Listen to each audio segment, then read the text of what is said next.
High বন্ধুরা, good morning, শুভ সকাল। তোমরা সবাই কেমন আছো? বৃষ্টির ওয়েদারে সবাই সাবধানে থেকো, সুস্থ থেকো।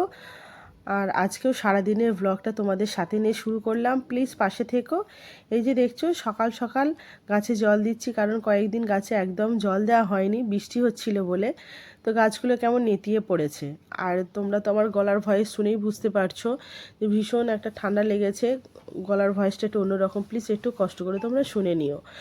আর গাছগুলো একটু জল দিলাম, যেহেতু ব্যালকনির ভিতর দিকে গাছগুলো রাখা আছে, তাই জন্য জল বৃষ্টি ঝাপটা আসলেও খুব কমই ঢোকে।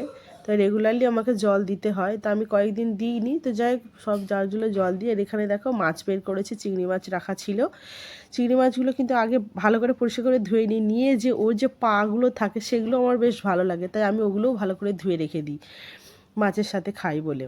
আর এইদিকে কাচকি মাছ নিয়েছি, তো চলো কি রান্না করি সেটা তোমাদের সাথে শেয়ার করব।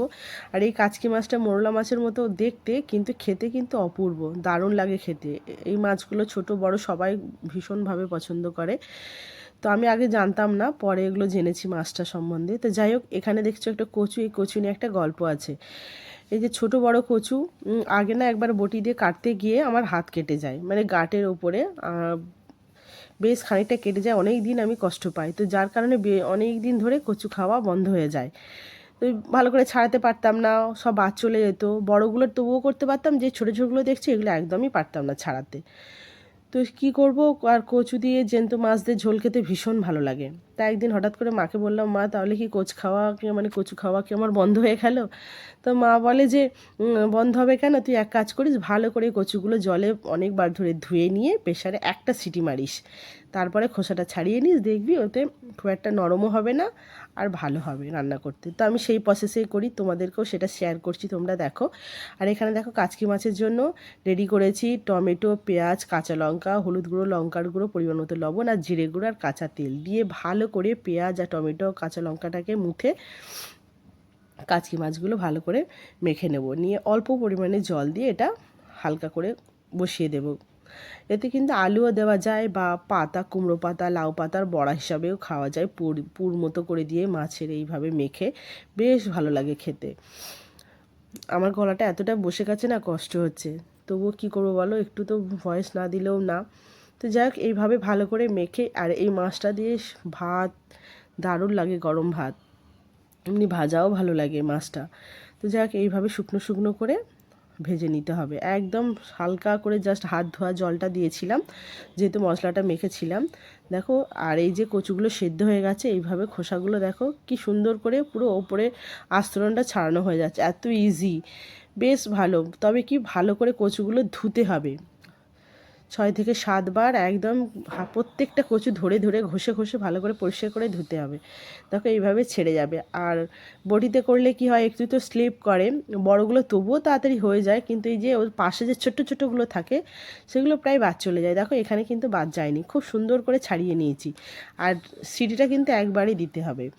আর সাথে করছি দেখো পাকা তেঁতুলের টক, যেহেতু ওয়েদারটা ঠিক না, তাই জন্য এই সময়টা টক খাওয়াটা খুব দরকার, সর্দিটাও তাড়াতাড়ি ভালো হবে।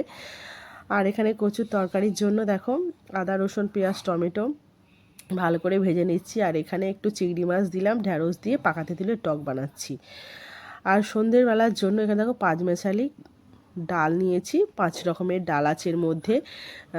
মুগ কড়াই আছে, ছোলা, মটর, বিনস কড়াই আছে, তারপরে রয়েছে রাজমা, সব রকম দিয়ে ভালো করে প্রেশারে সিটি মেরে নিয়ে তারপর ফোড়ন, একই মশলায় ফোড়ন দিয়ে মশলাটা কিছুটা আমি এতে দিলাম, ডালের মধ্যে দিলাম, ঘুগনি মতো করে রাখবো, এটা রাতের জন্য।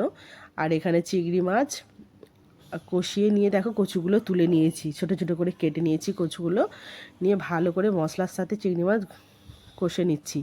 আর এই যে চিংড়ি মাছের হাত পাগুলো দেখছো, যেগুলো ছোটো ছোটো অংশগুলো, ওগুলো আমার বেশ ভালো লাগে চেবাতে, তো তাই জন্য আমি ফেলি না, ভালো করে ধুয়ে ওগুলো রান্না করি।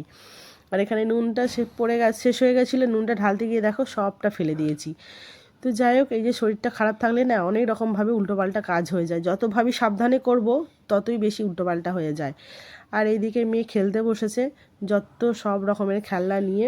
এদিকে হাউস বানিয়েছে পপিট দিয়ে, তারপর এখানে দেখো কালার দিয়ে রঙ্গোলি বানিয়েছে, বিভিন্ন রকমের বসে বসে একার মনে আপন মনে খেলে যাচ্ছে। কি সুন্দর করে পপিটের হাউস বানিয়েছে, দেখো বেশ ভালো লাগছে। আর এই যে ডলটা দেখছো, এটা তো আমার মেয়েকে দিয়েছে ওর দিদি, মানে আমার দিদির মেয়ে দিয়েছে। বিশাল বড় একটা ডল, ওই তো বাড়ি গেছিলো, সেখানে ওর দিদি ওকে গিফট করেছে। খুব পছন্দ হয়েছে মেয়ের, তো সারাক্ষণ ওটা নিয়েই খেলা করে। আর ডলকে দিয়েছে ওর ফেভারিট জলের বোতল। আর এইদিকে দেখো, যেহেতু শরীরটা ঠিক নেই, হাজব্যান্ড কী করেছে আমার জন্য আলু কাবলি বানিয়েছে, আমার আর মেয়ের জন্য। পেঁয়াজ দিয়ে, কাঁচা লঙ্কা দিয়ে একদম ঝাল ঝাল করে নিজে হাতে সবটা করেছে। আলু সেদ্ধ করেছে, কাটা মানে যা মশলা দেওয়ার, যার মন চেয়েছে, তেঁতুল জল যাবতীয় যা দেওয়ার সবটা দিয়ে ভালো করে মেখেছে। এই ভিডিওটা কিন্তু দুদিনের আগের, আজকে তোমাদের সাথে শেয়ার করছি। আর এখানে মেয়ে তাই বলছে যে দেখো আমার বাবা বানিয়েছে কেমন হয়েছে। এই ফার্স্ট টাইম কিন্তু বানিয়ে দিল নিজের চেষ্টায়। তো যাই হোক, যেভাবেই বানাক না কেন, মুখের সামনে ধরেছে, এটাই আমার কাছে অনেক। অসংখ্য ধন্যবাদ। আর এইদিকে দেখো, এই বাসনগুলো বলেছিলাম না ড্রেসিং টেবিল পরিষ্কার করেছি, কদিন ধরে পড়েই আছে, পরিষ্কার আর হয়নি পেতল বাসনগুলো। তাই জন্য কী করবার, কাজের ফাঁকে ফাঁকে এইগুলো নিয়ে বসে গেছি পরিষ্কার করতে। এই পিতাম্বার দিয়ে ভালো করে ঘষে মেজে নেব, সন্ধ্যের সময়কার একটু সময়টা পাই। তো তাই জন্য দেখো, একবার করে ভিডিও তুলছি, একবার করে পরিষ্কার করতে বসে যাচ্ছি তোমাদের সাথে শেয়ার করব বলে। আর এইগুলো মাজার পরে এই শুকনো জামার ওপরে মিলে দিলাম। আর এদিকে কিছুটা করছি, সব একটা একটা করে মেজে ঘষে তারপরে মুছে পরিষ্কার করে তুলে রাখবো। তো কেমন লাগলো ভিডিওটা অবশ্যই কমেন্টে জানিও। সবাই পাশে থেকো, ভালো থেকো, সুস্থ থেকো। আজকের মতো টাটা, আবার নিয়ে আসবো নতুন একটি